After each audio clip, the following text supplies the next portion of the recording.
everybody, this is Sherry, and I wanted to show you how I made these cards for Mariah's teachers for Christmas. I decided that I wanted to do something small every week for the month of December to send to them because they do so much for us and they're so kind and good to Mariah and Jessie, who even isn't in their class anymore. But when Mariah was at the emergency room yesterday, they let Jessie come and help in the class so he wouldn't have to sit at the hospital with us. But if you didn't see my Facebook, Mariah is home and doing better.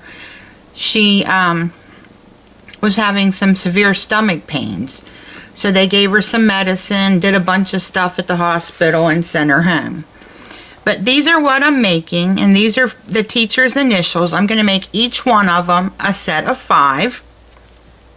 And it's real simple, real basic, but I thought you all might be interested in how I did them so that maybe you could copy them real quick and make some for your kids' teachers. And all I did was go on a program that I had on my computer and find a font that I liked. I chose a real basic one. You can use a fancier one, but I chose a more basic one because these may go to kids in the class, and it's an ESE class, which is for handicapped children, and they would never have been able to figure out what the fancy font meant. So I chose to do a more basic font. I punched the squares out with this Fiskars 1-inch, I'm used to filming closer back here, but I have an assistant with me today, and if you see his little paws stick out, I call him TR. Temporary resident. He was given to my daughter because they thought he was wounded. See, there's his paw. And if you notice, it's sticking out backwards because his leg is messed up. And we're trying to find somebody who wants to keep him, but also we're trying to get the money to take him in and get him to the vet and hopefully get his leg fixed. But for now, he's here with me. I'll try to pull him back here closer to me. But he loves to be held, and if he isn't held, he just meows and meows and meows. But you pick him up and he's the happiest little camper you've ever seen. So back to my card.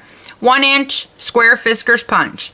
Now, I know that Stampin' Up! Has a scallop square punch. I didn't have one, so I just printed out or cut out on my Explorer this scallop square, and I cut it at 1.35 inches. So I'll move that back. Oh, I wanted to show you the paper. This is the coolest stuff. I won this from Scrapbooking Made Simple, and these are the collars, and they're called Bedazzled, and they're all shiny. Isn't that pretty? I loved it. So I did the green in that, and I used my 110-pound cardstock for the base. So here we go. Here's the base. It's an A2 size card, and I cut my strip at 2 inches by 5.5. And I chose to use this, and it's from Stampin' Up, and I don't know if it has a name. It was just in the ribbon bundle that they sold a long time ago, but it's a beautiful yellowy cream color, and the school's colors are green and yellow. So what I'm going to do here is just take some ATG and go down my ribbon. I didn't on the first one and decided I didn't like it because the ribbon seemed too loose and I had to take it off and redo it. So I try to put this, I'm not doing anything spectacular here or, you know, perfect, because I'm far from perfect. But I do my best to center it in the middle of the thing. See, I get real nervous when I do these things. There we go. When I do it on camera like this. And so I wrap it around to the back. Use my ATG gun again. Do all 4 sides. And so all you need to do for this card, oops, I'm taking a piece of ribbon with me. All you need to do for this card is cut your card base, or if you have pre-made card bases, that's awesome. Oops, I got something on my card. Looks like sorry guys. I don't know what that is. There we go. Okay, sorry about that. Let's get back to this. And then I just bring it up about, I don't know, maybe a 1/2 inch from the bottom. And I lay it down and make sure that I got it right before I press it down, because I don't want to have to peel it up. It bends the cardstock. Then what I did was I cut out my white and then printed out my letters and punched them out with the square. I used some Stampin' Up! Pop Dots. I like this dimension. I don't like those other ones that are real thick, because I just think they raise stuff up too much to put out in cards. But that's just my opinion. This is how I choose to go. And yes, I know I used a lot of Pop Dots, but I just want to make sure they stick. And I don't like when stuff gets flumpy. I don't know if flumpy is a word, but it gets squishy in the mail, and I want it to be nice and firm and look good when they put it in the mail and look good when it's received in the mail. So I try to use a lot. And that's the card. That's how easy and simple it is. And then I found this stamp set that I had in my stash.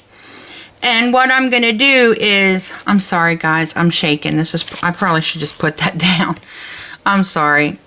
One of my medicines makes me shake, and so I just leave it lay so I don't make y'all seasick. But I'm going to use the letters from here and stamp those on the back part of the envelope where you close the flap in green, just as a way to personalize the envelopes. And that's it. And I think it makes a really nice teacher's gift. And I think that the kids as teachers will really like them. So if you guys do any of these, tag me in it so I can see them and see what colors you use and how you choose to do your monogram and things like that. Because I want to see them. I want to learn, and I want to know what other people like. And, you know, because not everybody thinks like I do. Because originally I was going to do a circle, because I'd only seen the monograms in circles like this. And for some reason I decided to do a square, which was kind of odd for me. So I want to see what other people pick. If you like this video, give it a thumbs up and leave a comment below. Thanks for visiting me today, guys, and happy crafting. Bye.